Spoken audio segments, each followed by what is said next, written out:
sound like this. Chai! Now wow, people wey suppose talk truth to power don't off mic. And if we talk, now 500,000 they go summer us, call them hate speech. But fear not, my ego don't come.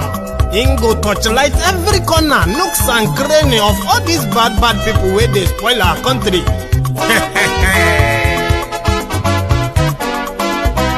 So my people make we loud, oh yo yo. My ego don't come, oh yo yo. My people make we shout, oh yo yo. My ego don't come, oh yo yo.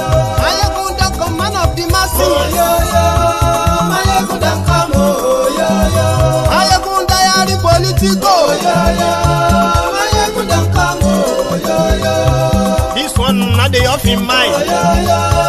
My ego don't come, oh yo yo. Can in the touchlight every corner, oh yo yo.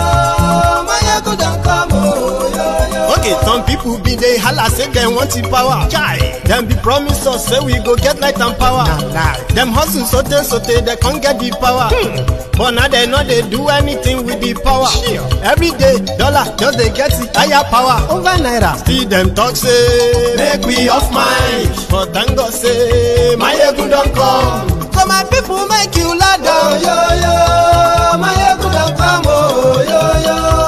My people make we shout, oh yo yo. My ego don't come, oh yo yo. My ego don't come, man of the masses, oh yo yo. My ego don't come, oh yo yo.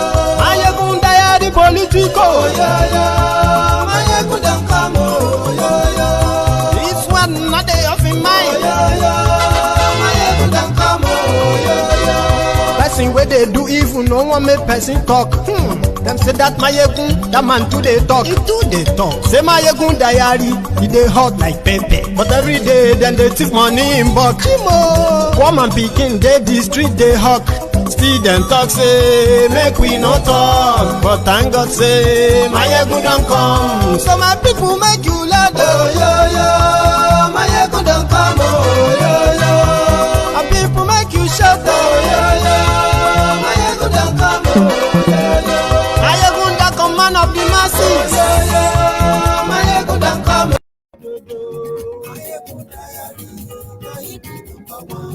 Ayégun ti dé o, ọ̀rẹ́ ara yìí. Lórí Facebook, lórí YouTube. Hello there. Bó ṣe ń lọ ni Máyégún já wa sí. Àṣírí ọ̀jẹ̀lú kì í bò níbẹ̀ o. Good afternoon to you. Bó bá ṣe. Good evening to you. Good morning to you from wherever you are watching from. This is Máyégún live. Máyégún diary politico. Godfatherism. You can tag the Nigeristans, the Buharidins, the Buhari Didirins. Tell them we have heard that Nigeristan, Afghanistan, Taliban, ISWAP, bandits, and all these things destroying and tearing Nigeria apart. We have heard how they are funding it.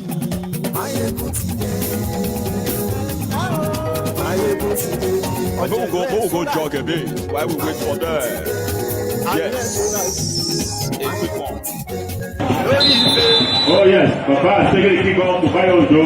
Bayojo dribbling and the back to Bosse. Bosse is the back to Bayojo. Bayojo is moving and takes the shot across. The first goal is taken. And that's every goal that Papa scores. Back to Papa, you start with Papa by OGSD. OGSD is moving back by the that's it. The trouble there, OGSD. Yeah, that's wonderful. The goalkeeper, OGSD. Oh yeah, that's it. That's more counting.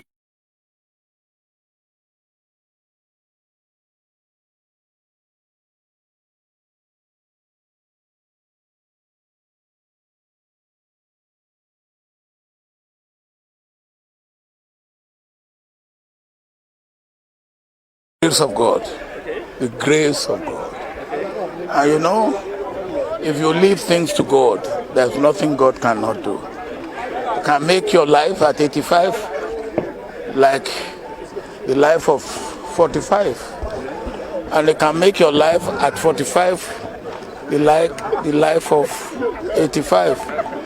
What is important is that we should ask God for His grace to abound on us.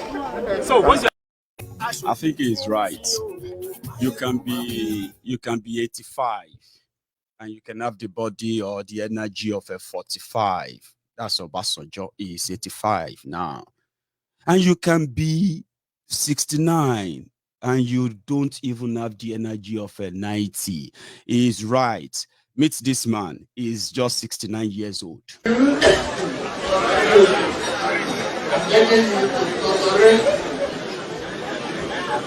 make peace part of your master. You be there, and every I will do, and I will do.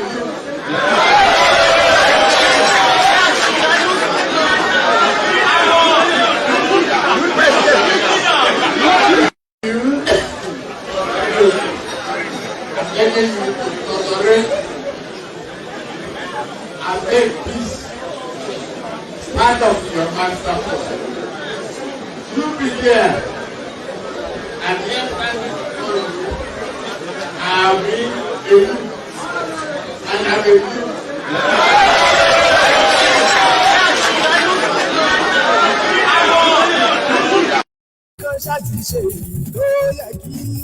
Yes, that is us getting ready.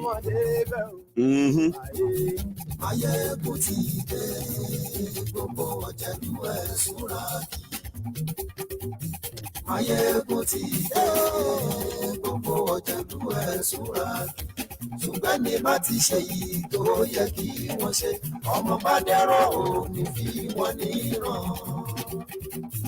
Kì máa yí ṣe rere ọ̀rọ̀ yìí kì í ṣe fẹ́. Kì máa yí ṣe rere ọ̀rọ̀ yìí kì í ṣe fẹ́. Thank you. You know, it's always kind of good if you are watching this broadcast as a replay. Somebody still sent me a message. I was like, my friend, you know, stop all this music. I was like, you the Chris? Who are you to tell me what to stop or what not to stop? Like, that's how I feel. If you are watching the replay of my broadcast, of course, you can skip it. It's always good to skip these parts and go straight to the point. But when I'm doing it live, yeah, this is how we do it. Especially on Mayegun's Diary Political. I bet many of you have joined so far. You have read the caption of the broadcast, have you? Great.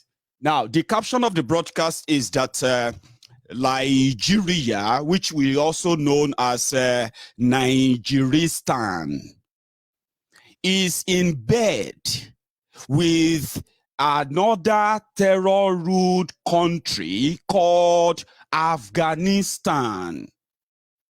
Now, you have a Taliban apologist, you have a jihadist apologist, you have a Al-Qaeda apologist who are making decisions in government of Nigeria. And this is the reason why terrorists in Nigeria are getting pardoned, no matter the crime, no matter the atrocity. Listen, before we got here, before we got to this stage in Nigeria, the Nigeristan, it usually was kind of a taboo when they say terrorists have killed 20 people. Oh, no, sorry, 20 is too much. Terrorists have killed 14 people. They have killed 10 people or more. People will be like, hey, what is this country turning into? Hey, this, you know, this Nigeria is turning, you know what I mean? That was pre-2015. That was pre-Nigeristan. Now, fast forward 6-7 years down the line. School children are being kidnapped like it is normal. People are being kidnapped and killed in their hundreds like it is okay. Then the same Nigeristan Talibanese government of Bukwari APC, Egbekegbe, they have no policy, no law, no plan to try those terrorists terrorizing Nigerians, because they are no longer you are no longer Nigerians. Some of you don't know. You are now Nigeristans. Nigeristans. This one is saying you reject it in Jesus' name. Amen. But you have to do more than that. Now, terrorists you will see people, they will read it in the papers. They will say, in fact, they don't even make headlines anymore. Tinubu beat the kings in Abeokuta with fanfare. That's the headline. But they will just hide it somewhere. Bandits killed 300 in Niger, Kebbi, and Yobe in the last 2 days. They will now make that one, that small headline somewhere, hide it somewhere. Because when this APC, Egbekegbe, came in, every abnormality, everything that normal, people who felt like they were normal in 2015, everything they felt like, how could this be happening? What kind of nonsense? This Jolantan is so weak. Is that too? All those things, people are now used to them. What they are now saying is that, may God just let them finish and go. No, they will finish you before they go. That is the agenda. Now, we have been reading it now that, well, we just heard now that even though they have no money to pay ASU, they have no money to put together to provide electricity. They have no money to put together and provide health care. Coded. Among other things they are doing codedly. $1 million, 580 million naira. Do you know something, right? That 580 million naira can actually provide a kind of, immediate medicine for a small clinic. What am I even saying? It will provide, medicine supply for a whole year's supply for a community clinic, and it can do that too for 10 community clinics in a small place in Nigeria. 10 for a whole year. All of you can walk in and say, I'm not feeling well. Check me. They will check you. They will prescribe medicine family drugs for you. You go into the dispensary. They will give them to you for free for 1 year. 580 million. Do you know where they are channeling the money to? To Afghanistan. That's why we say it's this from Nigeristan to Afghanistan. No matter what your life is in Nigeria, to them, it's pure business, so to say. Terrorists in Nigeria are getting pardoned. And people keep asking, why? Because you can't punish terrorists in Nigeria. This is why. I was reading something up online earlier, and it has to do with how Nigeria joined, why Nigeria is giving money to Talibans in Afghanistan. Okay, I'm going to share my screen. Just a quick one. This is why. Because Nigeria is a member of an organization they call, what is it again? OIC. I'm coming there. Let me share this screen with you. $1 million codedly, cash. And they sent that, Bukwari gave that money in the name of name of Nigeristan, which is your Nigeria. He gave that money in form of aid. And you know that those who are doing money laundering for terrorists, the kind of a way they love to launder the money for terrorism or kind of give support to terrorists is by giving aid. Afghanistan is being ruled by Islamic Taliban, the people who believe that if you don't obey the doctrine of their religion, you deserve to be killed. And they are so bad as well that they even kill those who are supposed to be Muslim like them, because they are those who tell you your own kind of Islam is not our own type. And this is how Bukwari gave money to them. Read it on your screen, right? The government of Muhammadu Bukwari, where Nigeria have no electricity, they have no fuel. They have been suffering in the past 24, 25 days, nearly a month now, where for fuel scarcity, adulterated fuel, to the point that in Nigeria today, they are now hawking fuel in front of the NNPC station. Imagine you have a filling station right now, but they are not working. But in front of that filling station, they have table where they display all sizes of, available fuel in plastic containers, right? That is Nigeria for you. But this one is the one, it's a snippet too. God knows how many billions or multi-millions of dollars they have channeled towards terrorists because they have access to the money. They are the government. They have the private jet with the clearance of the government of Nigeria. But you see this particular one, they called it donation. And for some of you who have read the Conflicts for Jihad by David Undenyi, right? You understand what this gesture is. And the reason why they are using Nigeria money, your money, most of them, the money they borrowed, right? The reason why they can use Nigeria is because you are part of Nigeria. As Yorubas, as Igbos, as, every nationality in Nigeria, you're part of Nigeria. So whatever they do, they drag you into it. OIC.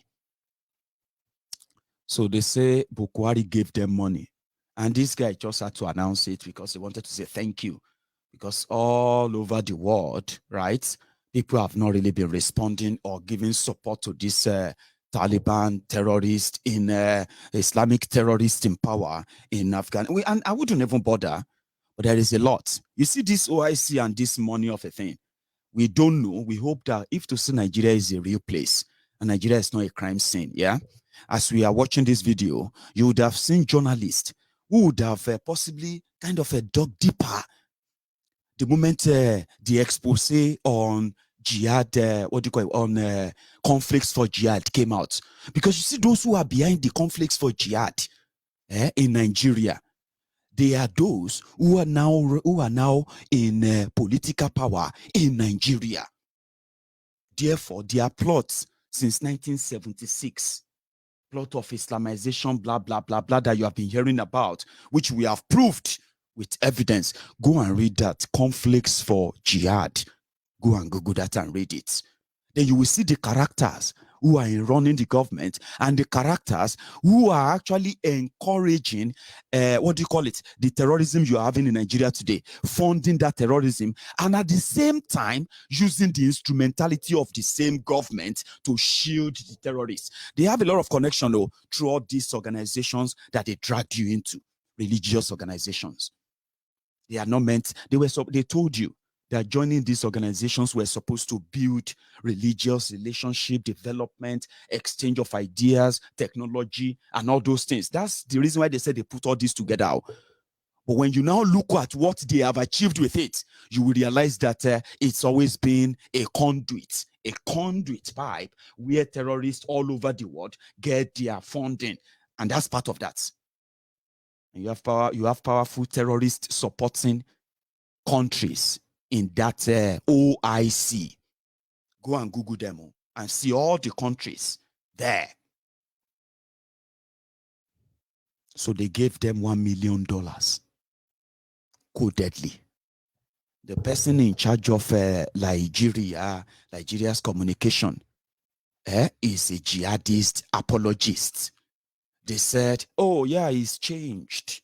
I'm talking about ISA pandemic. This is how they hover over around you or all over you. And then we call it a contraption. In Nigeria, terrorists get pardoned. They get rehabilitated. And if you dare criticize that, you will be regarded as a terrorist and you will be put in that prison, underground cell for criticizing the government for rehabilitating terrorists. Why is that? It is because on record, northern Nigeria clerics, all these Islamic terrorists, they call clerics in northern Nigeria, they will tell you, that sheikh that sheikh is, you need to be very careful of what, you know what I mean? Because they are all, majority of them, they are terrorists, apologists. And listen, they used all these organizations instead of exchanging students from northern Nigeria to go and learn and study science or technology from all those Islamic countries. Yeah, when they go there and study Quran and policies that can manipulate the people, manipulate the poor, I mean, especially because they do what they tell the poor not to do in that same religion. So they are hypocrite, or let me say they are hypocrisy. Instead of using that exchange stuff when they send children, when they send their children to Egypt, when they send their students to Bahrain, when they send their students to Saudi Arabia, when they send all their students and all their children, when they send them to all these places, including Afghanistan, you won't believe it. Your popular sheikh, all these criminals you call sheikh, terrorists you call sheikh in northern Nigeria, Iran, Iraq, and all these places, they exchange. And what do they bring back to Nigeria? They bring back terrorism. That is what they bring back. Sharia, terrorism, religious supremacy. And when you look at them, you can say, how far, with all these years of exchanges with all these terrorist countries, so to say, with all this, what have they brought back to the northern Nigeria? Saudi Arabia, they have 24 hours electricity. Saudi Arabia, they have working. You know how Saudi Arabia is, Abi? But northern Nigeria criminal terrorist clerics, that they will tell you that because, you know what I mean? All these terrorist clerics, yeah? When they go to those places, when they send their children to study chemistry, they will return to Nigeria and they will start making bombs. When they send their children to go and study administrative, whatever, Islamic this and that, they come back to come and practice etakia in Nigeria. No development, no nothing. So it is all lies, fraud. And that is why the only reason why we all pay for that, we are all paying for it. That's exactly what is happening. We are paying for that because we are part of Nigeria. So when you see people like us asking that, listen, if those who are jumping up and down that they want to be president of Nigeria, if they have sense, which should I put it this way? If they actually have the sense of sincerity, honesty, or patriotism, genuinely, they will not be running to be president of Nigeria that Buhari currently supervises. It is a keg of gunpowder that is going to explode now, sooner or later. If you ask them, what do they stand for? Atiku, what do you stand for? We are seeing it. Nigeria is neck deep into terrorism. And the people in government of Nigeria, they are behind terrorism in Nigeria. So if you want to rule Nigeria and you know all this truth, what will be your proposition? They are not proposing anything. They just want to be presidents. You are going to be the victims. The people that will die when the whole thing comes crashing. You are going to free to do whatever you want to do. But what exactly are they bringing onto the table? The one that you will continue to fund terrorism indirectly, openly, undeniably, because nobody can do anything. You have terrorized them at home, and you can join the team of terrorists abroad, as long as it can continue to project the defense of their own type of Islam. And don't let us shy away from it. This is the reality, the lies. It has brought nothing but what? Destruction. Those behind it, they continue to hide it, and they continue to milk it because they believe they can get away from it. They can get away with it. So they once told us about restructuring. How many of them are currently telling you about that today? Because they have no clue where this your Nigeria is going to end before this Nigeria crash finally before all of you discover that it don't crash, it don't spoil, before you all discover, because you are going to know. It's a matter of time. You are going to know. But before you discover that, everybody want to get what they can get and get the hell out of the place for you. You still jumping up and down for one Nigeria. You are the one that you should feel sorry for yourselves, because you're going to know. You are going to find out later. They have nothing, absolutely nothing to say. How do we get out of this whole nonsense? Because you can't get out of it without first destroying and trashing that fraudulent fake book, that decree 4, a decree whatever, Abdul Salami book, the workbook called 1999 Constitution. If you don't, the moment you destroy that, the moment you decide to do that, nobody will be interested in becoming president of Nigeria. Why would you want to be? When it will no longer be more, it won't be in existence anymore. Yes. So if you look at it very well, they know. And the consequences of whatever it is right now that many people are hiding from, as much as it is staring you right there in the face, and you pretend not to know, let me remind you, please, no, you can't escape it. The consequences of all this madness, the kicking the can down the road, pretending that you can have a temporary solution or social solution, or even some of you who pretend to be preaching unity. We call you the unity beggars, right? There is no small time, there's no short time, no mid-term time, or no long-term solution to fixing Nigeria than the straightforward one, which is stop lying to yourselves.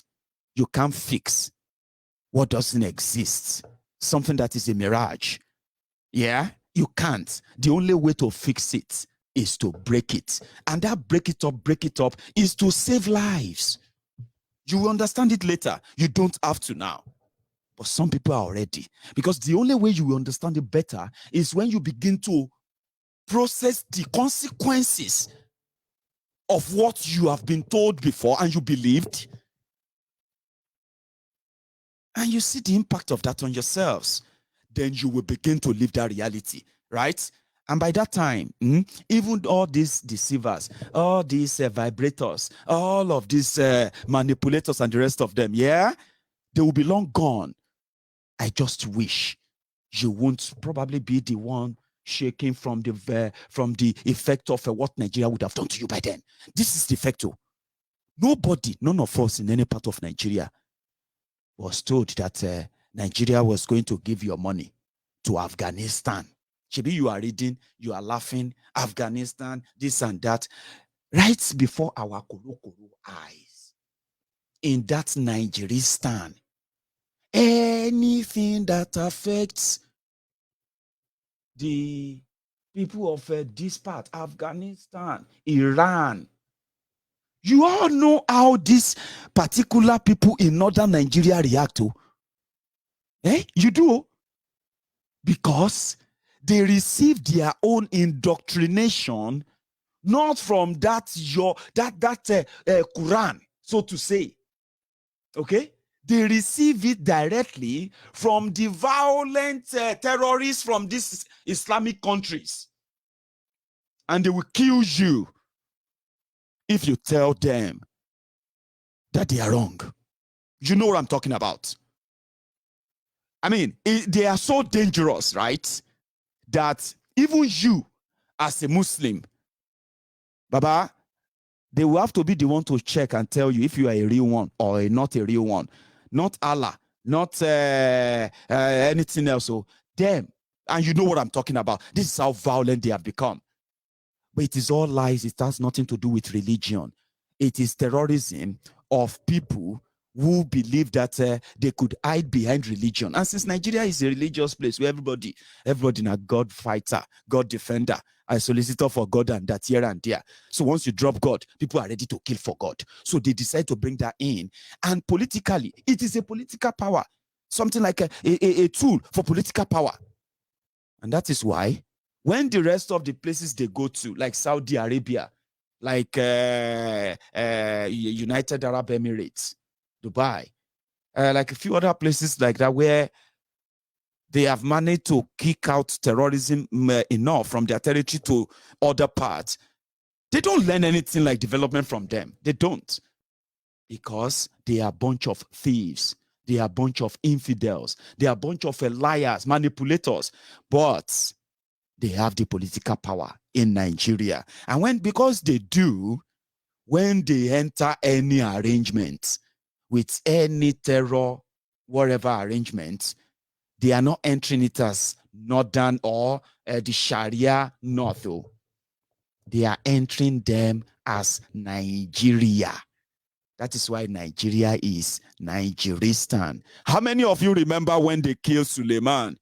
When Donald Trump drone shot and killed, fired and killed Suleiman, that Iranian chief of army, I think something like that. You remember him?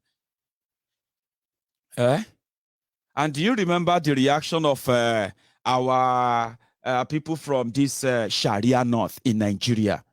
It was like, to hell with America. They protested that why would America shoot at him and the rest of that. You know what I mean? It was a big thing. I don't know, somehow, they didn't start killing people. Usually, like that, they would just start targeting people and start killing them and start burning properties. And they actually enjoyed that because, according to them, if you are killed during jihad, it's called jihad, holy war. And this holy war, this jihad, is only fought by poor people, poor, brainwashed, manipulated, illiterates in northern Nigeria. Now, those who are educated and manipulated as well, they will now justify the arson and the criminality of those poor people. And guess who incites them? They are clerics. They will read the Quran. They will read and read. They'll just put that aside. They'll just do something else. And they'll start talking and say, Prophet Muhammad said, when the Sahabe went blah, blah, blah, blah. Before you know it, the morons, the poor, they will go out there and start killing people. That's what they usually do. And they will justify it. So they don't bring anything like development, anything like anything. Now, over the years that we have been managing that because of Nigeria, how many of you have lost your family members in different riots that has to do with religion, something that has nothing to do with Nigeria, or somewhere in Denmark, somebody drew the cartoon of Prophet Muhammad, and in Nigeria, in Kano, they started killing people. Somebody wrote something about Allah, about Prophet Muhammad. In northern Nigeria, they started killing people. How many of you have lost your property or lost your properties or lost your family members, relatives, friends in the past? So what did that lead to? For the past 60 years, what did that lead to for Nigeria? A capital of terrorists in Africa. That is what that led to. You know why? Now that terrorism has spread to the rest of Nigeria, and Nigeria is supposed giant of Africa, the one that is spending the money that Nigeria is spending on their military. This is a joke. This is where you will know that when they send those who can read and write to go to all these places, when they come back to Nigeria and they take over government, they practice takia. Nothing in the interest of anybody in Nigeria. No. It is in the interest of those who give them the command from the terror-inclined their countries that Nigeria has been dragged into.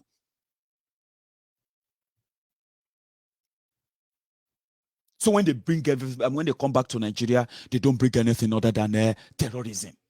So in 60 years, what are you dealing with today?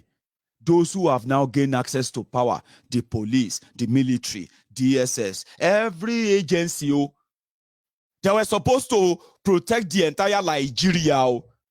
70% of Nigeria towns and villages have no police, have no security or anything as we speak right now.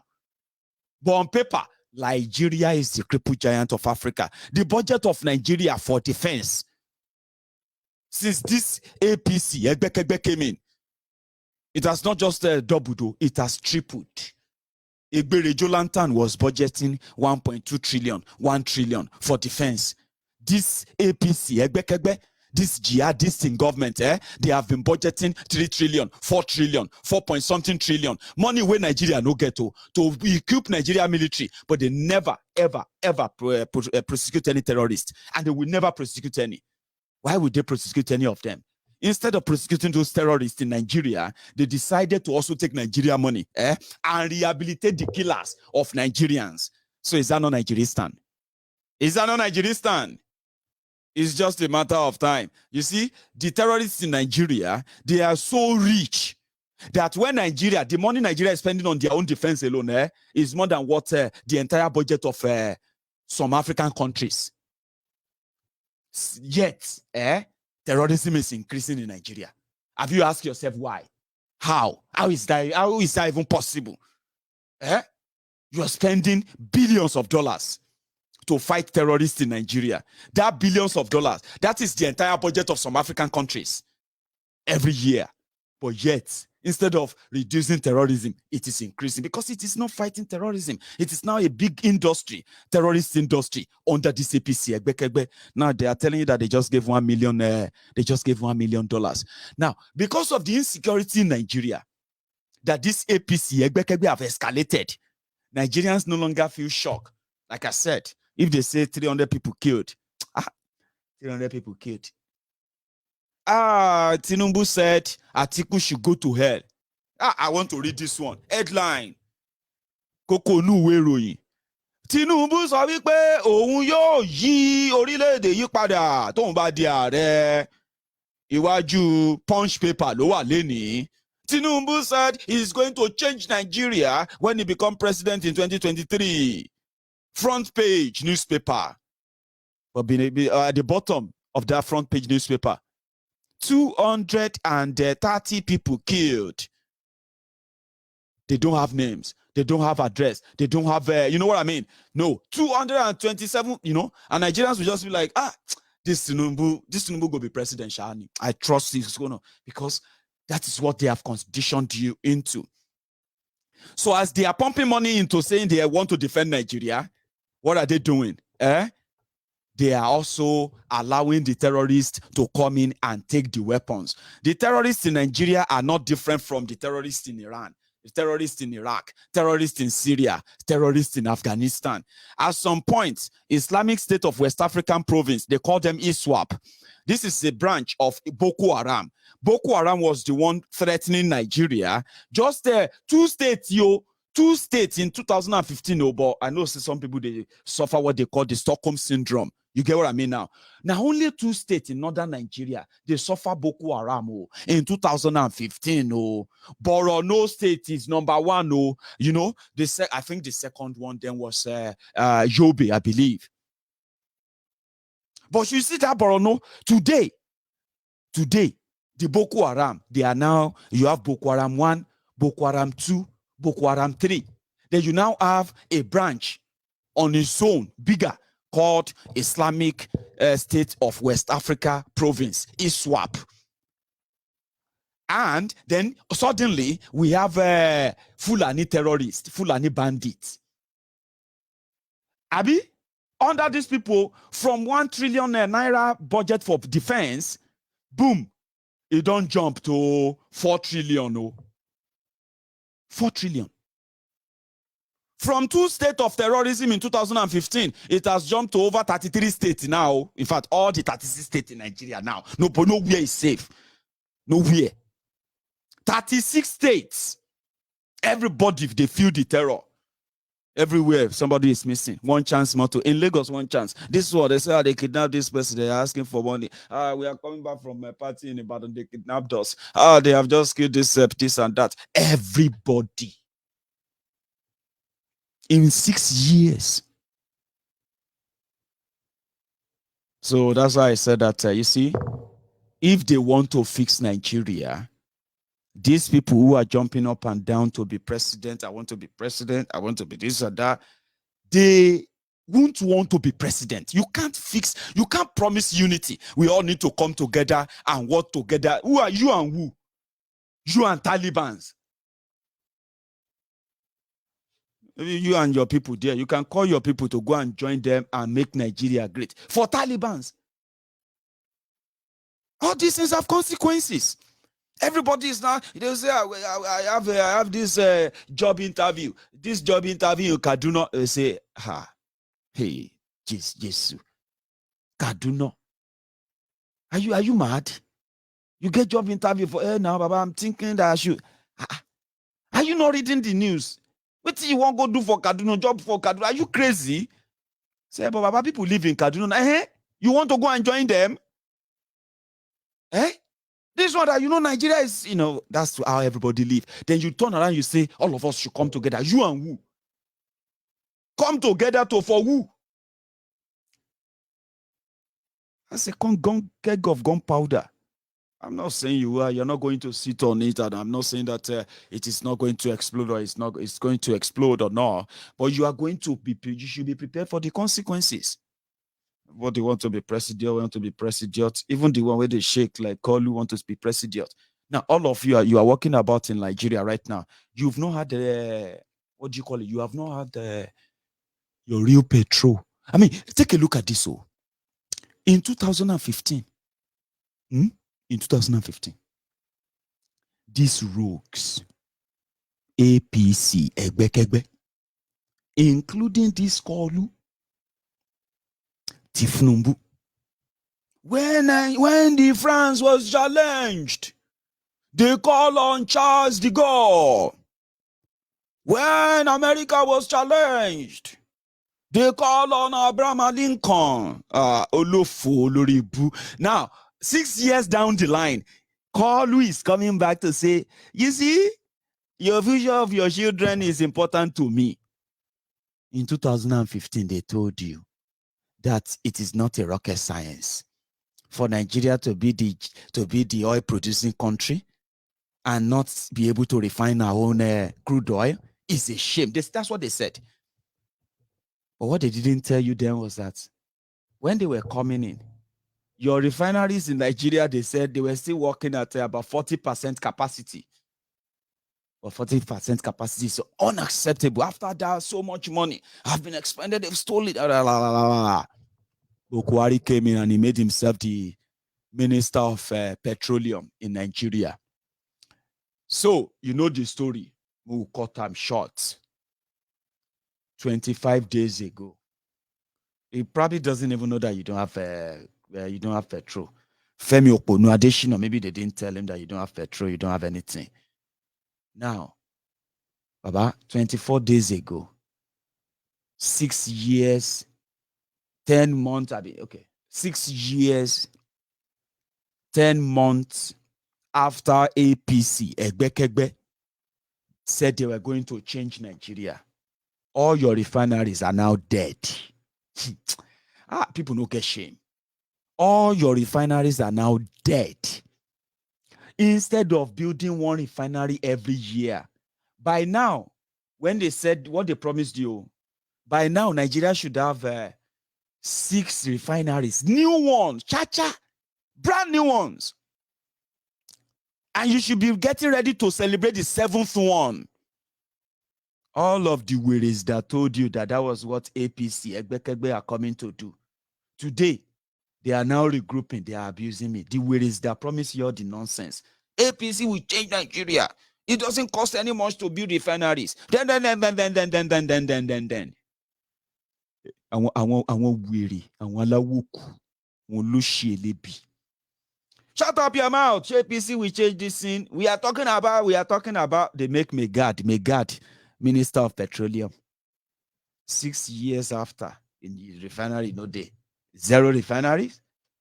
And you have to import your product 100%. You have to import everything 100%. That's a shame. Now, 24 days ago, they imported the fake one that put all of you in this situation. And 24 days ago, they said you use 200 million liters a day. 200 million liters. And they said they imported 250 million liters fake. So, how come?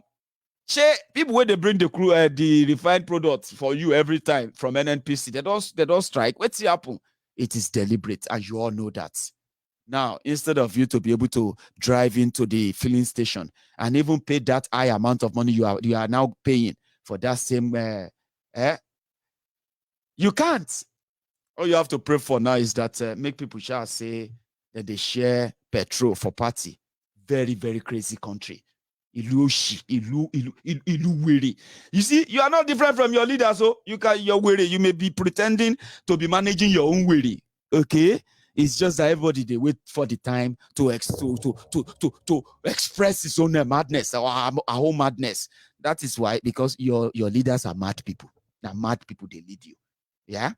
So they turn Nigeria to Nigeristan right before your eyes. Now everybody they walk about with petrol. Abinobi so go to Patio Wambe.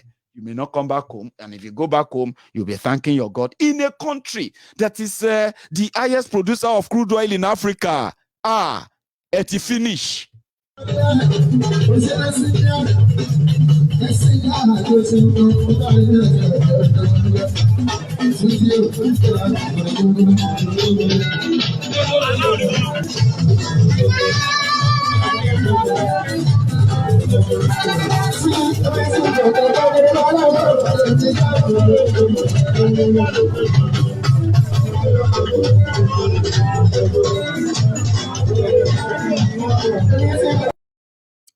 Petrol. Now petrol they inside those jerry cans. And if you want to know that how they actually got ready for it, watch this one. I think I got this. When they were putting all of them, for everybody to come in and collect 5 liters. Petrol is the new gold. Now, if you don't believe me, or if you think when I talk about this, it puts Nigeria in a bad light, you are just dumb.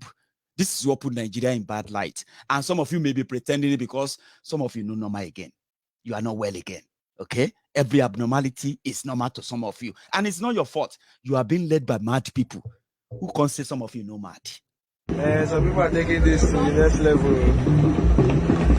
Feel as souvenir. If you are not in this party, forget it. You are not chilling with the big boys. If you don't get fuel, make it come this party. If you don't get fuel, make it come this party. I can't believe my eyes.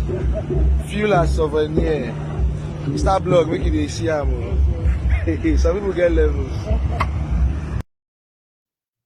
You see? Every abnormality is normal to them. Oh, come and chill with the big boys. We have petrol. Hey, if any man won't marry me right now, any man will give me petrol can marry me.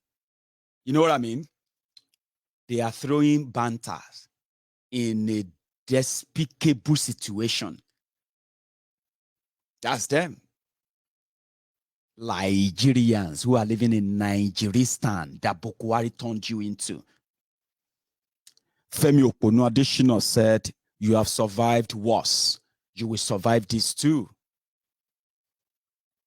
It's a cruise. They call it cruise. Petrol at a party. Malaka was even playing there, by the way.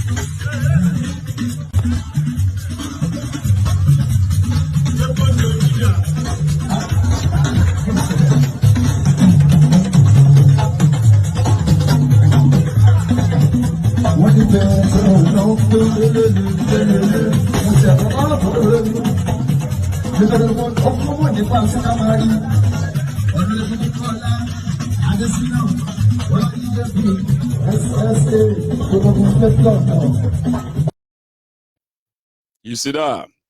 Yeah. It's a mad jungle. It's a mad place. Some of them, they used to get angry when I say that. You are living in a jungle place. You're not different from your leaders. All of you are just, to some extent, you are just hiding your own madness, pretending that you didn't know when you are not. Every day, you can see everybody's kind of a madness, and you'll be like, which kind of mad country be this one? No wonder nothing works. And whenever their brain seems to be like it's set to, they will start shouting unity, unity. Let us be united. Yeah? Our Lord Jesus Christ. In the name of Allah, in the name of this, they will start, throwing. That's when their brains kind of settle a bit. It's not that it's normal when it's even settled, because they can't. You know what I mean? Everybody is waiting for their, they are waiting for their own turn to show their own madness, and they will justify it. What is wrong with that, Baba? Nothing wrong with that. So it's just that it's dangerous. Well, there's nothing wrong in that, Baba. If they seal it properly, in my area now, there is a guy who is selling a petrol in his house. We smoke there, we do all of that. Nothing. For the past 25 years, he's been selling petrol. He's a professional, he seal it. If they get that kind of a guy to your party, even if they are cooking there, he cannot blow. That's the kind of mad people you will see. They are Nigerians. Nigerians. You see them on social media. I just pity some of you who actually take your time to respond to them. And when they respond back, you just be like, are you idiot? Can't you just listen? So no. What if, you know what I mean? They are mad people. They are everywhere. Petrol, party. Petrol. And one weary. And that is why it is that bad that there are so many people who want to try and change Nigeria. One of them is this man. Oh, no problem. This is just for us to at least get to meet ourselves. I didn't know you knew anything about me. No. I was just coming as... Whatever is correct. Thank you, sir. Thank you, sir. Thank you very much, sir. The other one is this one. You know him. For a man who unified this country. When I got in here, some of my colleagues called me and said, Dino, what is happening? I thought you are not supposed to be here, you're supposed to be somewhere else. And I told him that I have stopped following aspirants and now follow candidates. Anybody who have no candidate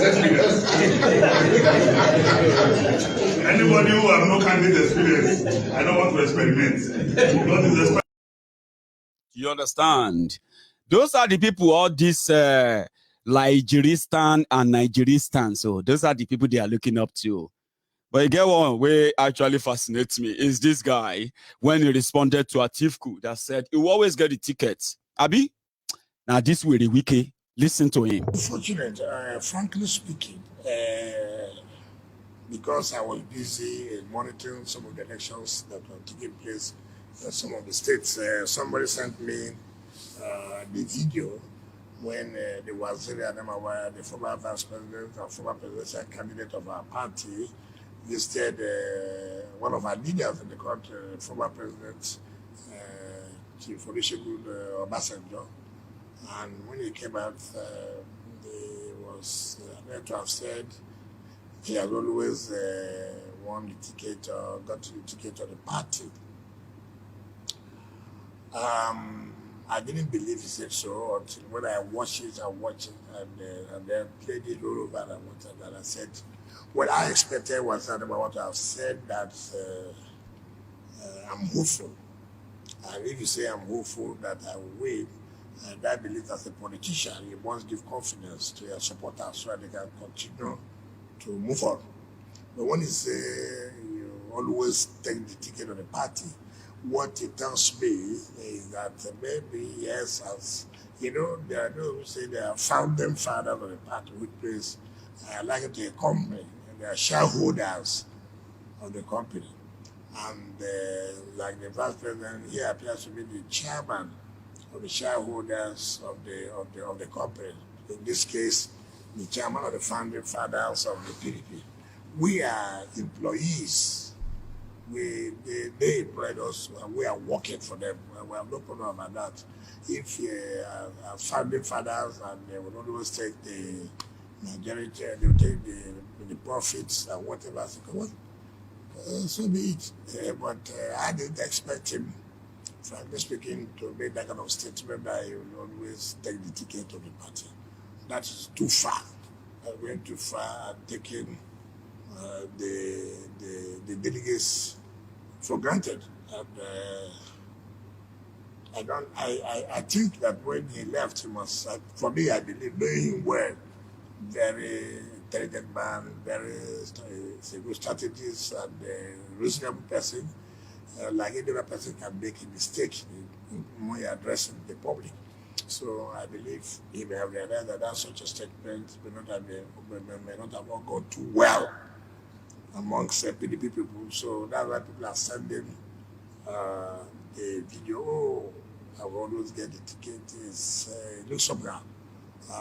For me, the problem I have, people say, why do you want to speak out? And I said, look, I don't know. It's a problem for me. I cannot sit down and see where something is going wrong and nobody wants to say something. I don't feel comfortable about it. I don't feel comfortable. And moreover, in a family, and that can destroy a family. And I said, no, you can't take the delegates for granted. You will always. No, that would be unfair. That would be unfair. And I think that is his own view. And let's watch and see what happens as we go to the convention. And let's watch and see. So many people are here will come back. We will all look at it. But all I've said is for the interest of the party, anything that will make it to win the election, that's what I will support. But I will not be, trying. I know it can be annoying if I'm listening to him. I just like his jibes, when he throws his jibes and the rest of them, because they are your options, and we all know how he's going to play out anyway, because especially if you have this. What people do not understand, people think when you are in government, from that first day, is to be sharing money. I said I won't do that. I have to work for the people of the state. Now that we have worked, the remaining period is now to feed your stomach. Is it not true? Not be so. Not be so. So when we say be patient, remember, there is time for everything. Not be so. Now the time has come. And the time is now. They will release the money. You see, an average Nigerian, they kind of have no idea how a working system or a working government can directly impact on their lives. So therefore, when politicians come around and say, we are going to construct this your road, people will say, hey, our prayers has been answered, they've answered our prayers. Because it is always mostly like, finally they remember us.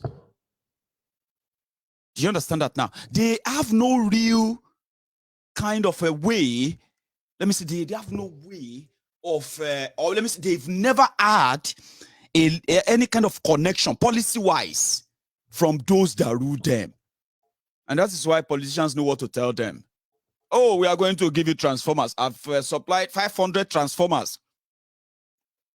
I have decided that they should grade all the roads that goes into your community. Say, okay. Oh, I am going to give you stomach infrastructure so that you can have something in your stomach. Your children can have something in their bellies. Is that all right? They say, yay. But they know how the neglect and the abuse and the corruption in the system affects them. They know that one. Everybody knows that. Oh, they steal our money. But they don't have a clue how this money are stolen. Yeah. And at the same time, how it actually affects them. If they could probably process that, it would be kind of easier to tell them to choose between a Congo of rice and a working system that cares for their children's school, children healthcare, their own healthcare, safety, an environment that is conducive enough for them to grow as a people, a community, an economy that is viable, that can support families, average families, and the rest of. So it will be easier to explain it. But Baba, or more, you can speak grammar from now till tomorrow. People will be like, okay. If somebody walks in and say, how many of you here would like me to give you 1,000 naira and let us leave this room? I have a meeting in the other place. How many are ready? The people listening to your grammar, I love what you're saying. Oh, how many of you will come here and take my stomach infrastructure? So they know that. They do. And these are your choices. They are your options, Abi. In your Nigeristan, I wish I could pray for you, and that prayer will be kind of, answered. But I can't, because you know what you brought upon yourselves, and as divided as you probably are, on what you think is going to fix Nigeria, it is my own kind of job to remind you that don't waste your time. Please don't. The solutions to what is going on in Nigeria, we have laid them bare. I can repeat them for the sake of you that are watching me for the first time. Don't let us pretend. Don't let us hide behind anything, okay? You have a system, right, where some group of people can decide within themselves and they can utilize the common patrimony of everyone for whatever cause they feel like. For example, you have a country that is a poor country that have no real money because they have, you know what I'm talking about. Now you have resorted into borrowing here and there. Wherever they see, they want to borrow money from them. Wherever they meet, they want to borrow money from them. And they are ready to dip you into anything that they ask them to dip you into. I know, thank you. But they are only able to do that without consulting anybody. As long as it serves their interest, they are fine. But the bigger consequences of that action is actually felt by all of you. Me with the UK now, I am feeling it. Yeah, you know what I'm talking about. All of us are feeling it as they strangulate you in Nigeria. Some of you run around and you look for those you can also drag. And many of us have been dragged to subsidize the ruined economy. So that is what Nigeria is. And the reason why is because Nigeria as a rent-seeking place is not meant to be developed. Do you understand? No, it's not. If you want to develop a place, you have to develop the people. You have to invest in the people. You have to invest in real infrastructure, which people are going to use.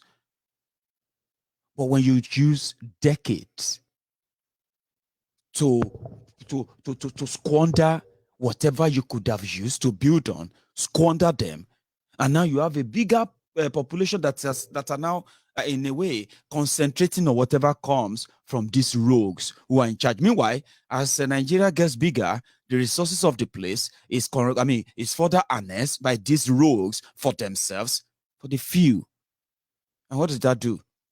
It didn't create a poor Nigeria. It created poor Yorubas, poor Igbos, poor Efik, poor Ijos, poor Awusas, poor Fulanis, poor indigenous people in Nigeria, while their own selected minute number of their elite enjoys. So if you want to save a place like that, you save the people.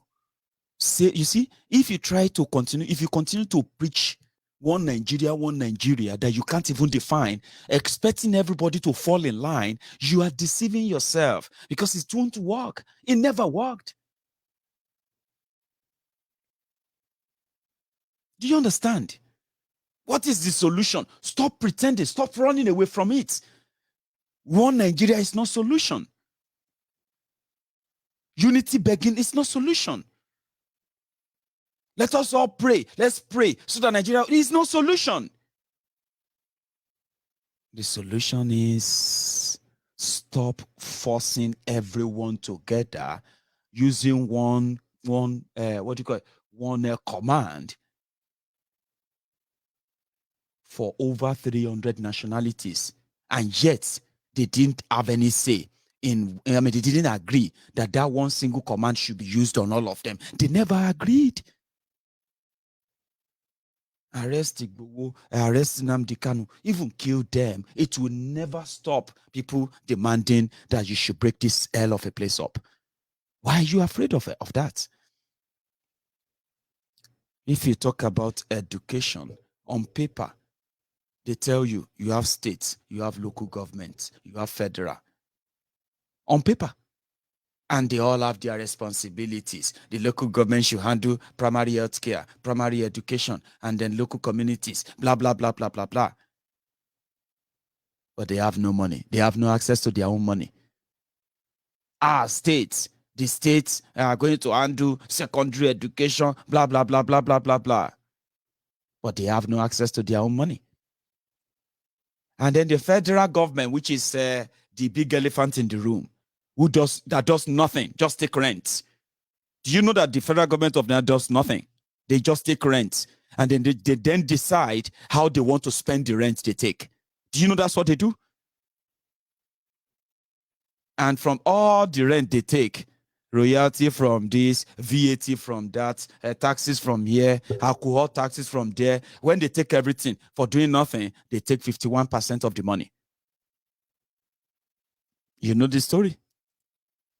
Something allowed that to be. That something is called the Constitution. And that is why everybody is desperate. They want to be president. They want to be this, so that they can be in charge of that big pots. So that they can be the one holding the spoon. Not because they will hold the spoon and give it to you, because you are from their tribe, you are from their own place. Oh, he's a Yoruba man. He's going to use the spoon and give you the food. Obasanjo was president. More Yorubas became poorer. From 1999 to 2007. It was from the failure of Obasanjo as a Yoruba president. It was from the failure of his leadership that led you to have a subsequent failed rogues as leaders as well. And the result is what you have as a country. And if Obasanjo time is too long for you, do you know that Bukwari is from Katsina State? And as you are watching this video, thousands, hundreds of thousands of people from Katsina State, they are now refugees in different African countries that are dealing with terrorists as well. I mean, those who are shipping in the terrorists into Nigeria. I mean, the people from Katsina. You know the story now. Kankara, what do you call it? Kagara, and all these schools kidnappings. The village where Bukwari comes from, Daura, they kidnapped the head of Daura. So don't let anybody lie to you that, oh, you need a Yoruba man, you need an Hausa man, you need a Fulani man, you need an Igbo man, before you, as indigenous people in Nigeria, can actually experience the good governance. It's a lie. Don't be told. You see, if you fall for it, you won't be the first. Your father, your parents, they fell for it. My own parents, they fell for the lies of all these rogues when they are probably my age. So they never saw the reason why never to continue to support the one Nigeria that will keep them poor. No, they thought it was going to be great. Until they got old, they realized it was too late.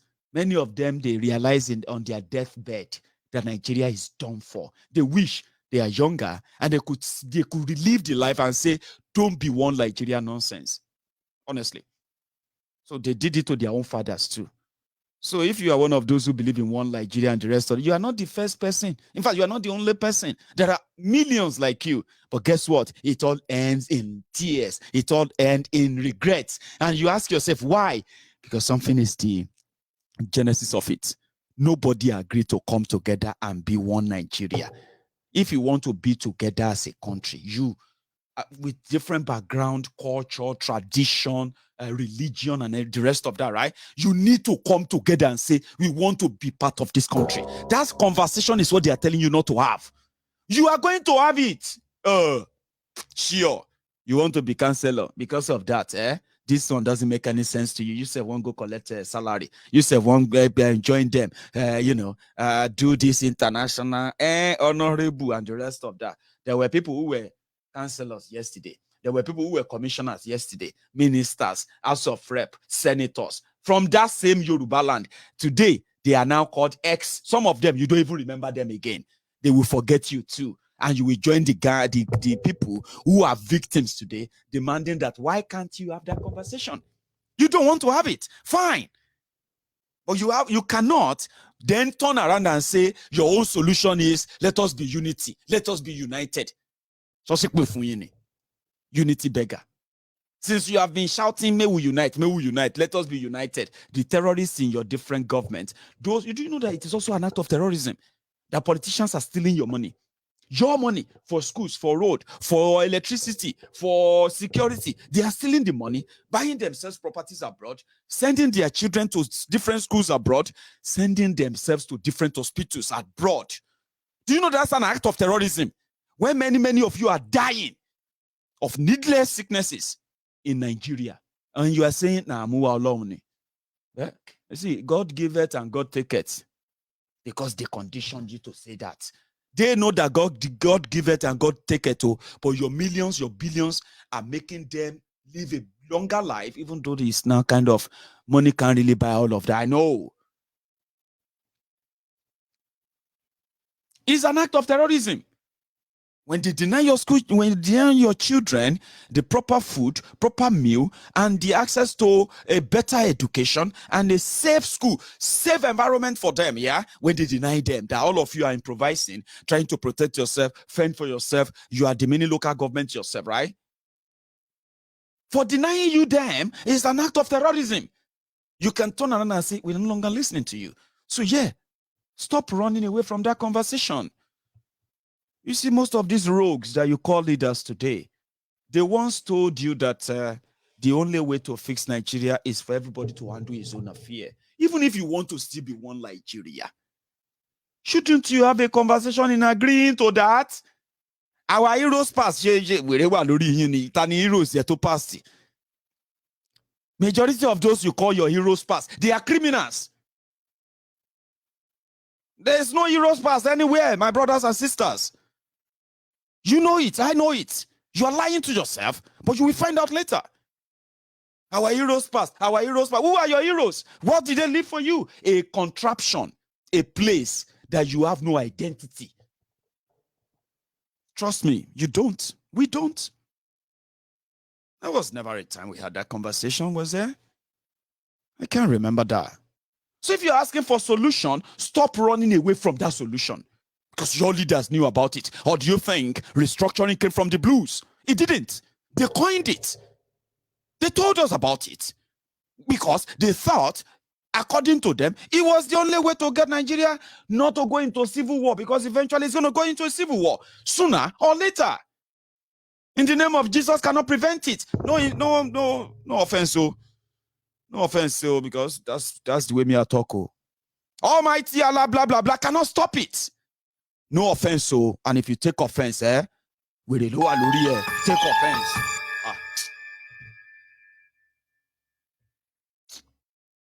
Do you understand what I'm saying? What I'm trying to say is that all these cannot prevent it if you are running away from the conversation. The conversation is this: Nigeria is not working. It will never work, right? Okay, what can work? We know it. Break it up.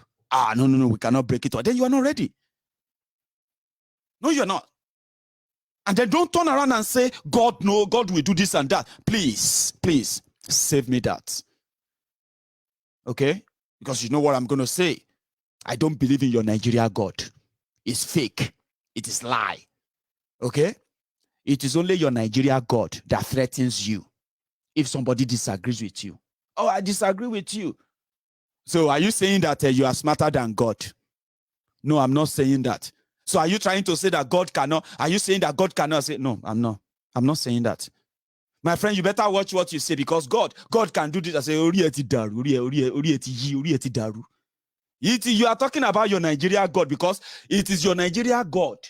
That your Nigeria fake God, the one that you always call to help you punish your criminal leaders because you can't fight them. The ones you always call to help you ensure that as I get home tonight, God, I pray that there is electricity. May God let us have light tonight. May God let us have that water. All those things, they are Nigerian God. And if you have sense, if you have real sense, it actually makes you to belittle that real God you probably have in your mind. So don't bring it into it. It's fake. It's not real. That's what they do.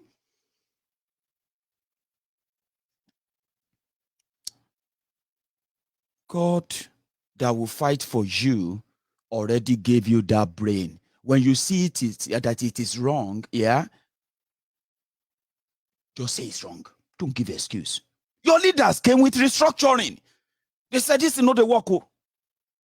Break them up, no, we'll arrange them, rearrange you.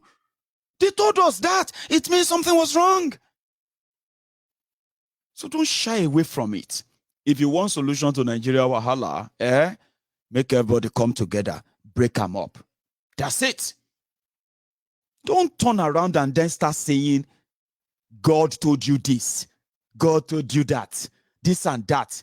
It is you insulting that faith, that strong faith that some people actually hold. You are using that faith to blackmail people, threaten them because of your failed contraption. What is the solution? Let us pray. Fake.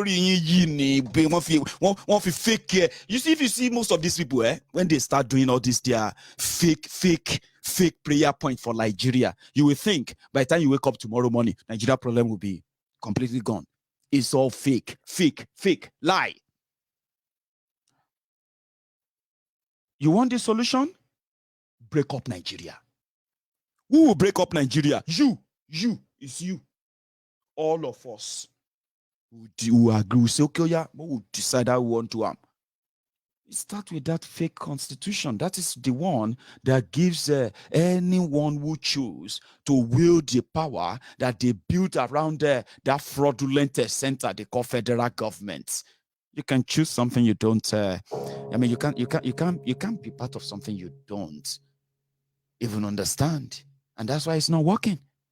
You see, when you break up Nigeria, let me give you an idea of what I can see and smell. Is that you see all the jaku were that most of you are doing? That if to say they should beam searchlight on you, you are supposed to be in jail forever. All those things are because the rogues who are leading you, they are doing worse. And you know they are getting away with it. And in Nigeria reward crime. Nigeria punishes honesty, sincerity, and rewards crimes and rewards criminals. That is what Nigeria does to you. Sorry, I just got a message there. Give me a sec. I'm going to be back in a minute. Just 1 second. And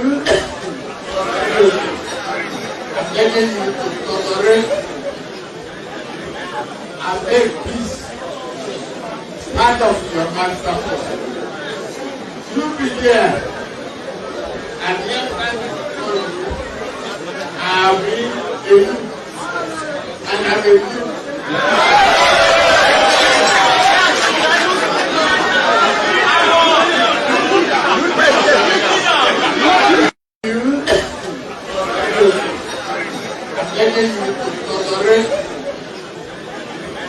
And make peace part of your master plan. You be there. That's right. Now your choice. Do it. Do what you think you will do that makes you fine. But you will break it. You will. Something you're not in any way, you'll break it. Well, you will get there. For now, some of you haven't really reached that. But when you get there, you will do it, and you will do it well. But for now, I could not just something. What shoko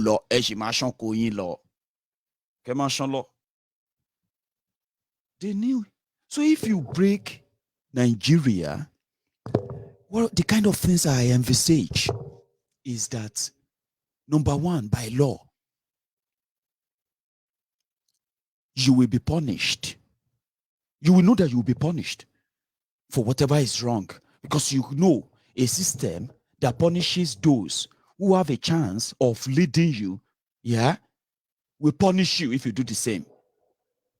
And in Yoruba land, that I think is possible. It starts from the kind of those who are interested in that Yoruba nation. You see, right people should join. Right people should propagate it. The advantage is endless, because you know what? It gives you that. It gives us that template, or let me say, it gives us that opportunity the opportunity to be the architect, the artist of our own future and that of our own children. That's the advantage of starting with. There will be no any external wherever interfering in that regard. And with what we have done before, because it's not that we haven't done it before, we have done it before. Yes, we did.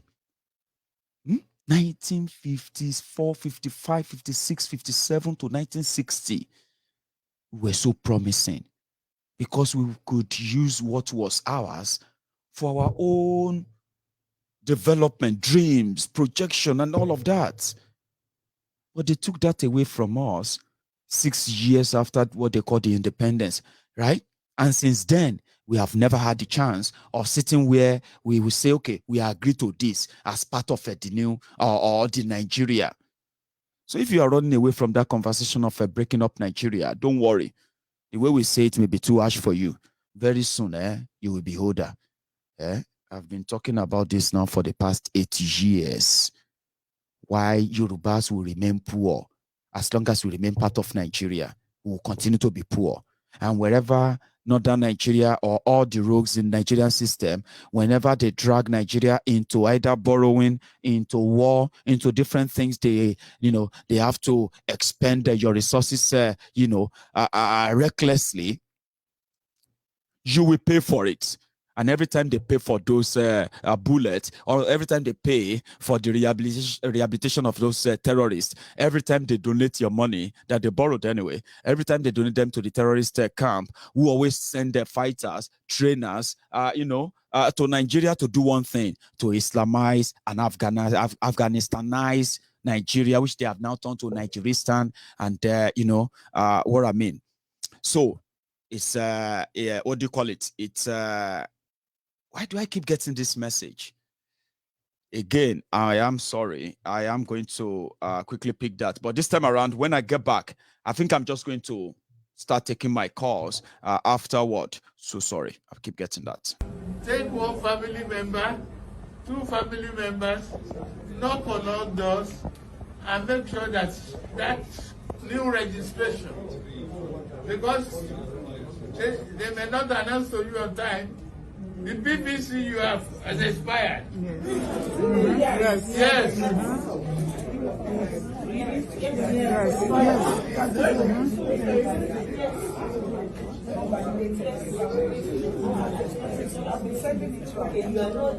You need to spread it around in various local government wards and no matter how difficult it is to be. Right. So it is the system that produced somebody like that, okay? So I keep using him. It's a guy I prefer to pop on. Baba Demented, Baba Atole. So what I was saying earlier, before I open my line, right, is that, yes, we've done it before they took it away from us.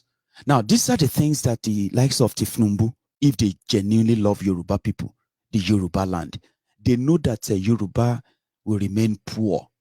Many Yoruba people will continue to fall into poverty. As they drag Nigeria into poverty, many of our people are going to be dragged into it as well. And you shouldn't pretend. This is the kind of things that brought Tifnumbu and gang to limelight politically. Now, they are no longer talking about it anymore. They are talking about how they are going to be in charge, and it's going to be their own turn. And some of these Mufolo Shaoko, these ambush slaves, they are jumping up and down and say, "Is Yoruba Lokon, even to Rinyibaku, at least she Kilotimpe, even to Juyimba for Shopoloyin Kudan, Nabi to Topoloyimba Kusho Juyin for Danone. Whatever they have done so far is to wreck you. And there's nothing else they probably have to offer. If there's anything at all to offer, right, it's not the next election. It's not, it's not a shaky next election. It should be about the next generation. And if they care about the next generation, right, which are supposed to be some of you, your children. Now, if you look at Nigeria as it is today, Yoruba land as it is today, right, do you see future for your children as we speak? I know some of you are your own local government, so you already think you've secured the future of your children because you have some small money and where have you, Abi?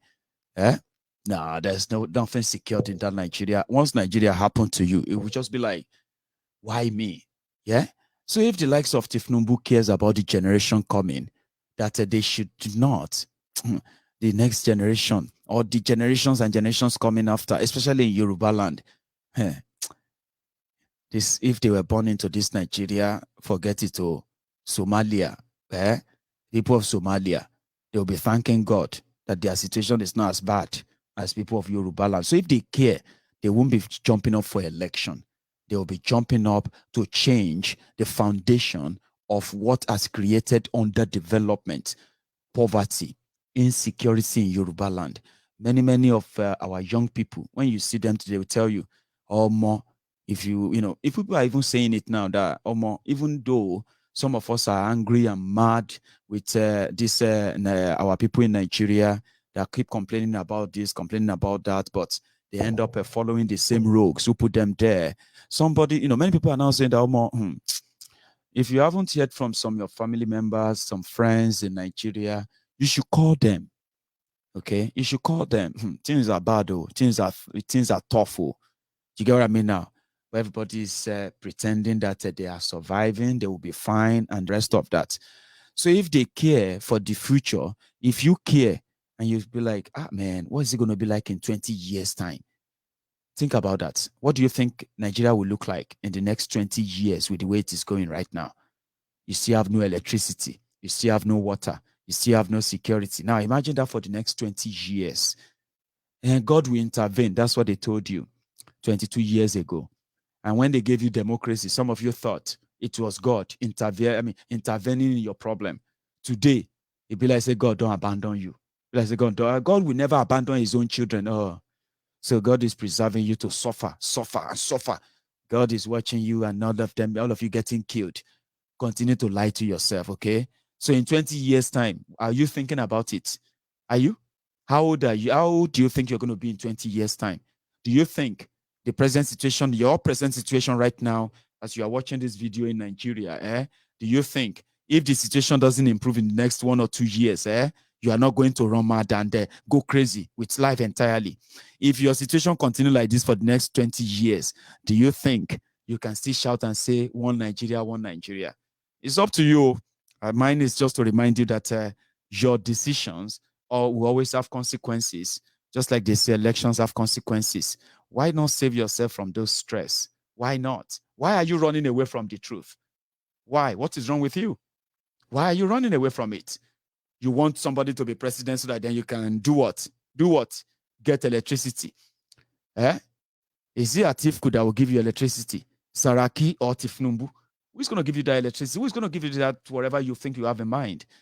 But in 20 years' time, you are likely going to still be talking about no electricity. Some of you have no shame. 4 years mean nothing to some of you.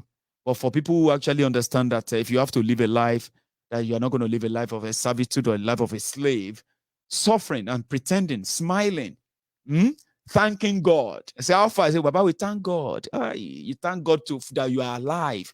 You are alive, preserved. To be what? Just to be alive, to be living, Abi? No. You get what I mean now? So it's up to you if you care. And if you do care, 20 years' time, there will be so many other children born into this contraption. Do you think you will still be able to say proud Nigerian then? Or you would have Japa? Aha, you have your own plan as well. Then why are you pretending about one Nigeria? If you can travel out of Nigeria and leave Nigeria that you don't want to go back there, why are you opposing? Why are you against the breaking away of Nigeria? Do you understand that now? You are willing to go to another country and go somewhere else because Nigeria is terrible. Nigeria is bad. You have tried everything. It's not working. Your politicians are corrupt. Your sister, this and that. You complain like everyone else, huh? When you have the chance of complaining and you want to leave Nigeria, Abi, but somebody is telling you that you can have it better if you are not part of that Nigeria anymore. There are many ways you cannot be part of that Nigeria anymore. There are many reasons why you are part of that Nigeria right now. Until that stops, right? Even if you go into somewhere else, is that not you running away from Nigeria?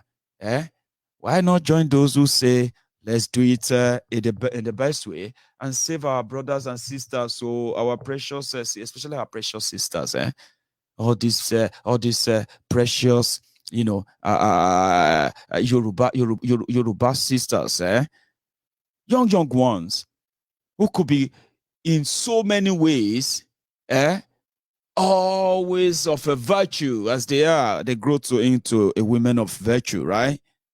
We see all of them are now being shipped down across the desert, being shipped down across the sea, different places where they are being sold off as slaves, sex slaves, ruined, destroyed.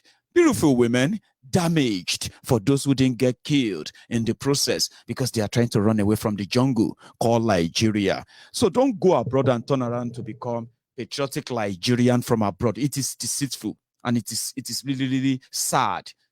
Okay. So the truth of the matter is that there's so much better that can be done if those who understand that they can have it better. If you have a plan of Japa, then why are you opposing the breakup of Nigeria? The reason why you want to Japa is because Nigeria is messed up. Mostly is because it's messed up. You want to go somewhere else and you are desperate to go. When they talk about breakup of Nigeria, you quickly flare up. They talk about Tifnubu, you jump up. Tifnubu will be president. She won't shake for you. It's not even a question of shebi. So think. Once you do that, somehow, look inward, you are agreeing to the rot. What we are not possibly agreeing or we are not having any agreement is that you want to lie to yourself. You want to run away from what the solution is because that solution is completely unthinkable for some of you. You can't think. And then that some said, this is it. It's too much for you. That's the only imagination you have is your corrupt, destroyed, ruined contraption Nigeria. Do you understand that now? It's doing more damages to us than some of you realize. But you do realize, but accepting the fact that you can move away from it is so hard, tough for so many of you, right? And that is why you could cling on to a false hope, the lies of it will be better. God is massive. God is this and that. That's a lie you are telling to yourselves. Don't turn to God defender like I told you. Because by the time you turn to God defender, you'll be defending your fake Nigeria God, the one that doesn't do anything other than just to threaten you. Is that not what most of you actually fear? I don't want God to destroy me. Oh, God can just destroy me. Your Nigerian God only destroys you because it is the poor people's God. Do you understand? Nigeria God is fake. It threatens you. It intimidates you. It tells you that if you don't do this, you are going to do that because they are the imagination of idiots, imagination of morons who have decided to hide behind religion. They are hiding from the atrocities of Nigeria. They are hiding behind religion because according to them, it gives them comfort and it makes them never to want to fight back. You understand that now? So don't use that your fake Nigeria God on anybody when we are talking about the rogues and what they have done to Nigeria, to Nigerians, and what they still plan to do and why Nigeria should begin the conversation around breaking up. Don't bring that fake Nigeria God to it. I hope I made myself clear. It doesn't even matter if I made myself clear or not to you. I've delivered the message. And the message is this. You have a terrorist government in Nigeria. We don't know how much they have been funding terrorism, not just in Nigeria, but all over the world. We have the evidence. They came to loot, to steal, to destroy, and to kill. And that's exactly what they have done. You have been finding it difficult to believe that for years now. Now we have heard, well, they give money to Taliban.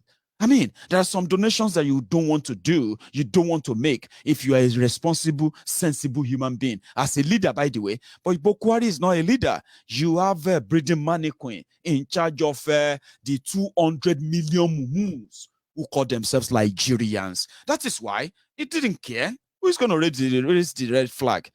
Who's going to challenge him? Who's going to question him? You're going to arrest him because he gave money to Talibans. That's why they could do it. They call it donation to Talibans. Come on. And as a Yoruba man, Yoruba woman, your money is part of that money they gave to Taliban. How much of that money they've given to them that you have no idea of? But what is even the biggie? That's the one you are hearing, Abi. What about the ones they are rehabilitating right there in Nigeria? Terrorists who are raping children, who are selling children. Children, they are selling them as sex slaves. They kidnap school children. as young as 5 years old. They kidnap them. They sold them off to other terrorists. They marry them off. And the same terrorists are getting pardon. In Nigeria, the terrorists who kidnap school children, rape them, impregnated them, and put them in family with children. Oh, these terrorists will now walk back with a kid with 3 children. And they say he's repented. They will bring camera. You will see all their politicians, all of them. They will be reciting surah to this and that, alhamdulillah, this and that. God, Allah, Almighty Allah, we pray, we say thank you to President Buhari. This and that, and you educated morons. One Nigeria idiots. You are jumping there right before your eyes. They said the rapists, all these people who have committed all these crimes, they are celebrated. They give them new clothes. They take their pictures. They said they are rehabilitating them. Is that not a public support for terrorism? They legalize terrorism in Nigeria, and some of you are not seeing it. So when they pay for terror, when they fund it, they have no money. They go borrowing everywhere. And when they borrow this money, they borrow them for 40 years, 60 years, 50 years. And every month, every year, they use 1/3 of your entire budget. Remember that they build your budget based on the rent they are collecting, taxes they are collecting, everything they are collecting from you. They now build your budget on it. In that budget, 1/3 of it, 4-point-something trillion, 6 trillion naira, to fight insecurity. 20 billion naira to develop education. How can you grow like that as a people? How? Because you are part of Nigeria. 6 trillion, 5 trillion to fight Boko Haram. 200 billion to build healthcare for 200 million people. No be juju be that. So what I'm telling you is this. All these jargons, Abama we wouldn't have been part of it at all if we were not dragged into Nigeria. So think about that. If you care about your future, if you care about the future of your children, that is if you care at all. Not everyone cares. Or if you do, if you think, you will know that being part of Nigeria is what drags us into this.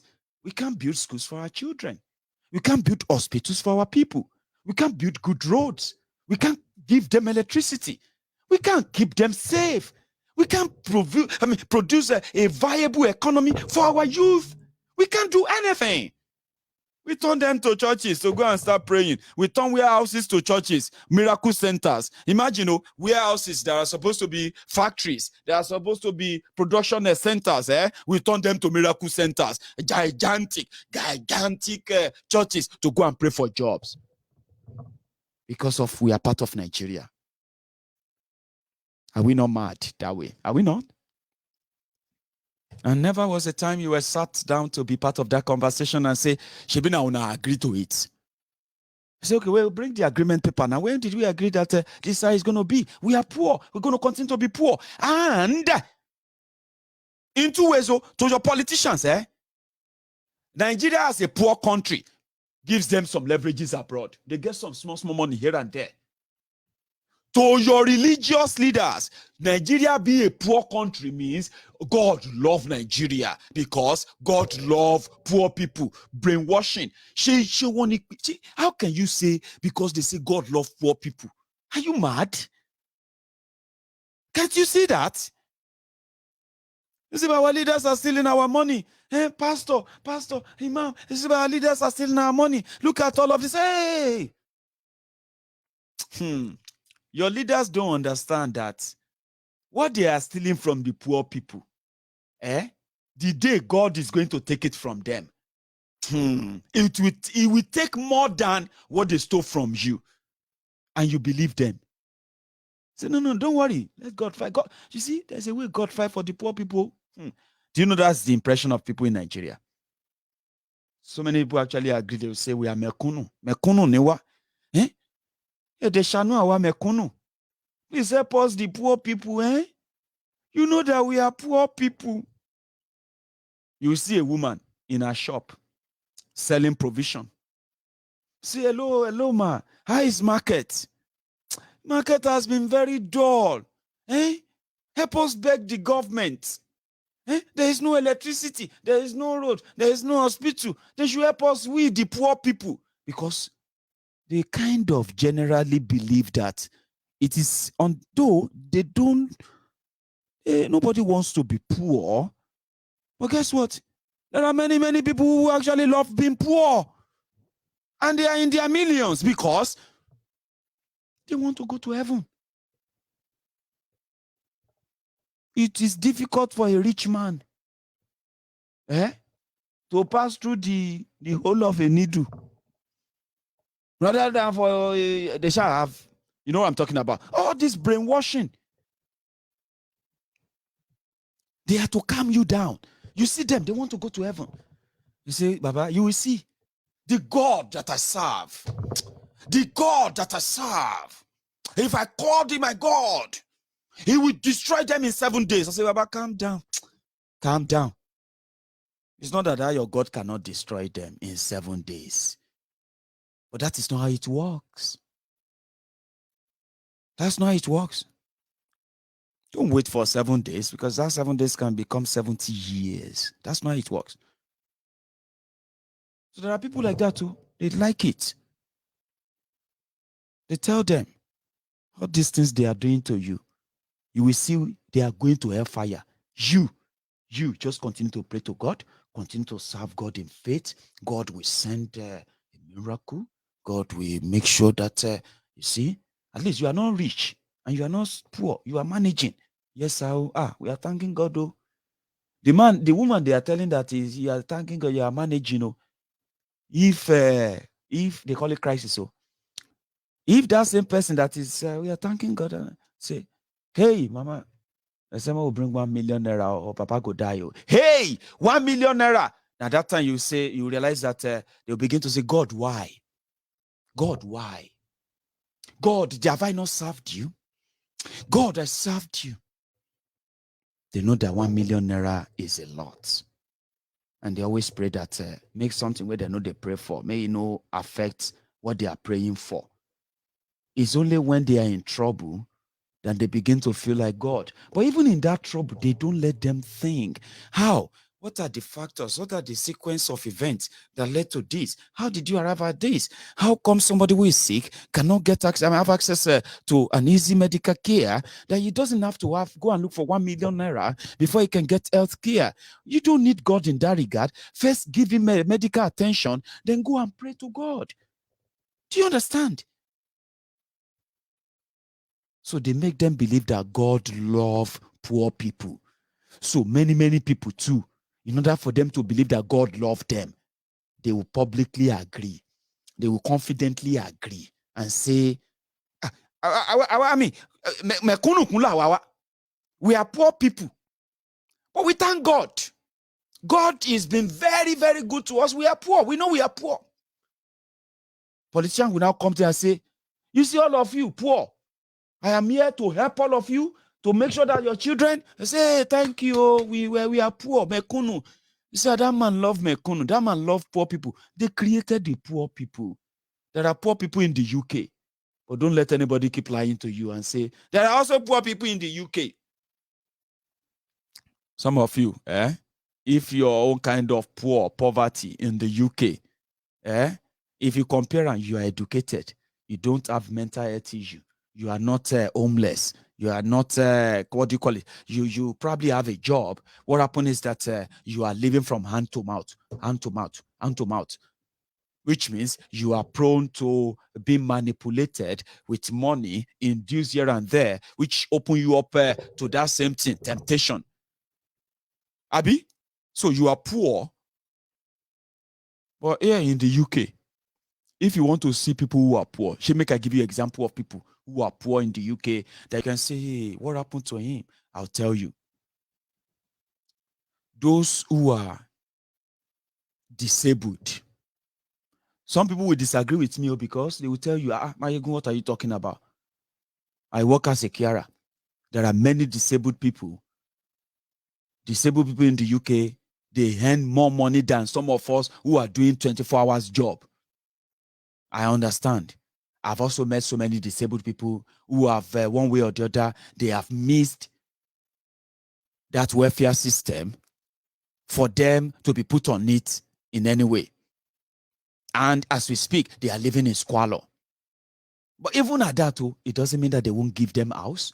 It doesn't mean that they have no place they can go to get support, but they are living poor. Those are the people that if you take £10 from their bank, in a wrong time, they may not have a gas to power their house that night or that day. We have people who live in that poverty in this country. But they still have few places they go to, not to individuals, so they don't go to politicians' houses, so they don't go to their representatives' houses, so they go to government buildings, government agents, government, agents and all of them for that help because they are there. Do you know other people who live poor in the UK? Drug addicts. People who have used most of their money, and every money they get to buy drugs, which means they will have less to take care of themselves. They will have less to buy, to eat good food. So when you see them, some of them, because they cannot afford to pay for electricity, to pay for gas, they will rather go and start sleeping rough. You see, when you see them sleeping rough, it's because, you see, most of them when you see sleeping rough, they still get money from the system. Imagine, that poor person they are telling you about, some of them collect £100, £80 every week. Some of them collect 60. They are very small money, very, very poor money. But this money in this system, they are meant to get to provide food, 1 week food, gas, electricity, and transportation. That person doesn't need, if he's sick, he doesn't need any money to go to hospital. If he decide that he wants to go for, even if he's a drug addict and decide he wants to go for rehabilitation, he will not spend a dime to go to rehab in this country.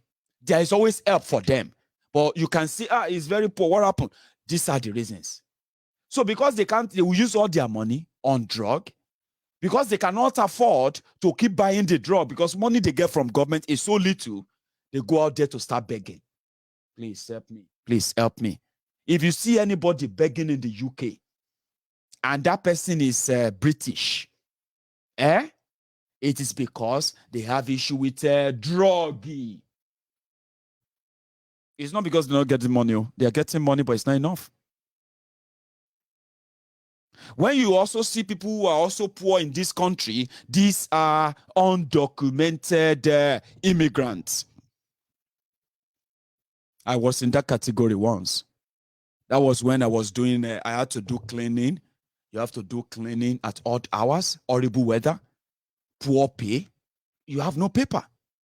You're living rough. But to me as a Nigerian, who come from that place, despite the fact that I was doing odd jobs, Baba, in my own regard, in my own little way, I was rich. I'm talking about odd jobs that could at least give me £500 a week. That's a lot of money. I was okay. But it is within, somewhere around the poverty line too, if you compare what I was doing. I was working as speke, the people who work in the toilet. Some of us who work in the toilet and you give aftershave to those who come to the club and the rest of the tip you, they give you money and the rest of that. I did that for good 5 years in this country, in this Scotland, in this Glasgow. So I was in that category. I was making good money. I won't consider myself as that category of people who get small, who have to live below poverty and all that. I wasn't getting any money from any government. And for the past, since I've been to this country, I've been in this country now for, more than 8 years, or 9 years rather, I have never had a cause to go to anywhere and say, please help me, I need money. Because they told me categorically I never qualified for it. So the point they are making is that, yes, I live here and I still have the chance. And we saw the people who live in poverty too. So people manage and build, but the system is there to really take care of you than what Nigeria will offer you. So poverty here cannot be compared with the poverty they tell you in Nigeria. There are poor people abroad too. The poor people abroad, they have 24 hours electricity. The poor people abroad, they have access to the same healthcare that Tifnumbu, Bokwari, and the rest of them, they loot your money to come and get here. The one they pay millions for when they come to the UK. There are poor people, they have access to them without paying any dime. So the terrorists ruling Nigeria, they impoverish Nigeria, they impoverish the Yoruba people, even though we're supposed to be rich people. Our people are not supposed to be living in that poverty level, but they will continue to live in that poverty level as long as those criminals who are supposed to speak up continue to be part and parcel of these people who milk the system. Until that changes, right? Yeah, let's continue pretending and lying to ourselves. So you are there. You are not a drug addict. You are there. You are educated. And you are still poor. That is nobody's fault. It is the system. If you don't understand it, I just told you.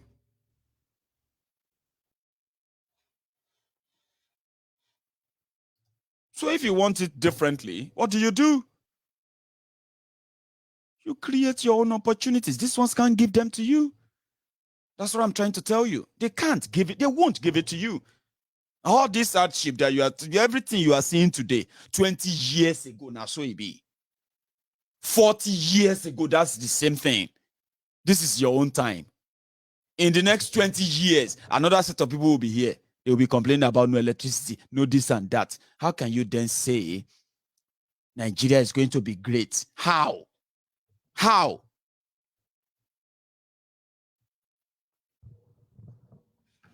It's up to you. It is up to you. Graduates begging, graduates living like paupers, graduates. What was the essence of that your education then? If you can't think that way, then your ancestors are thinking for you.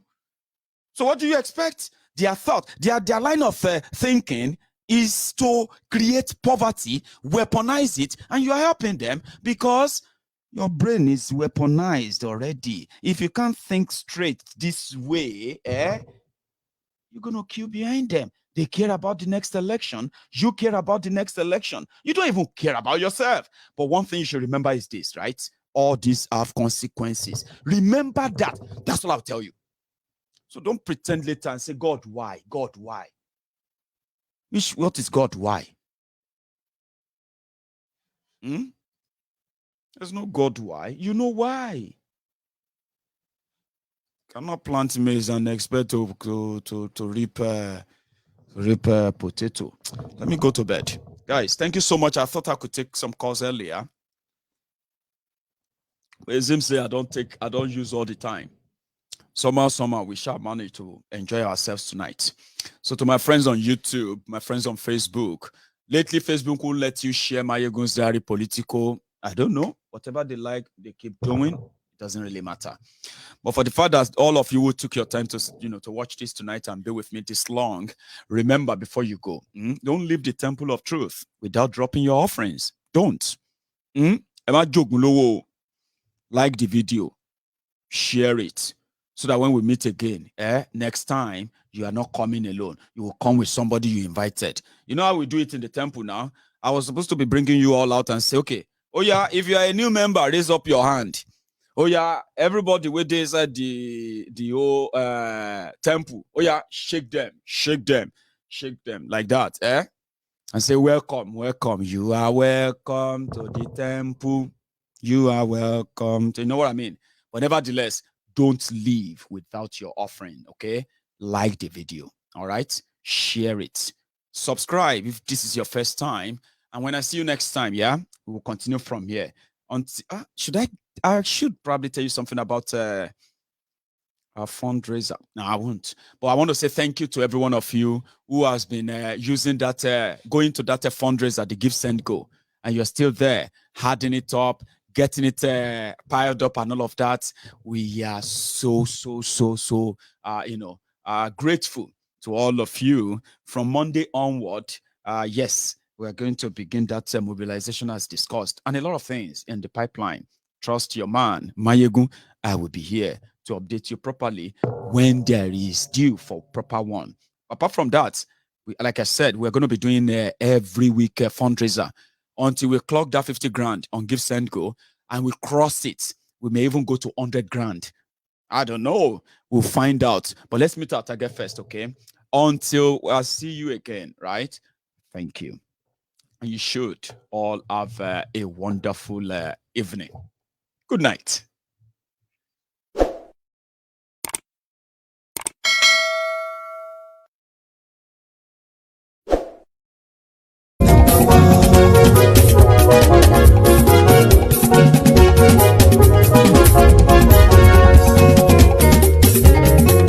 Àní ẹ̀sùnra kì í. Máyégún ti dé. Máyégún ti dé. Ọ̀jẹ̀lú ẹ̀sùnra kì í. Máyégún ti dé. Àní ẹ̀sùnra kì í. Máyégún ti dé. Lórí Facebook. Máyégún ti dé. Àní ẹ̀sùnra kì í. Máyégún ti dé. Lórí YouTube. Máyégún ti dé. Àní ẹ̀sùnra kì í. Máyégún ti dé. Bọ́ bàbá gbé wúrẹ́. Àní ẹ̀sùnra kì í. Máyégún ti dé. Ijó ìgbádìyẹ. Máyégún máa bí. Àní ẹ̀sùnra kì í. Máyégún ti dé. Pẹ̀sìdó bá rúfin o. Máyégún máa bí. Àní ẹ̀sùnra kì í. Máyégún ti dé. Kí gómìnà kówó jẹ. Máyégún máa bí. Àní ẹ̀sùnra kì í. Máyégún ti dé. Ọlọ́pàá ti ń darí fa. Máyégún máa bí. Àní ẹ̀sùnra kì í. Máyégún ti dé. Aṣòfin tí ń rúfin o. Máyégún máa bí. Àní ẹ̀sùnra kì í. Máyégún ti dé. Òkúra olóṣèlú. Máyégún máa bí. Àní ẹ̀sùnra kì í. Máyégún ti dé. Ọ̀jẹ̀lú ẹ̀sùnra kì í. Máyégún ti dé. Àní ẹ̀sùnra kì í. Máyégún ti dé.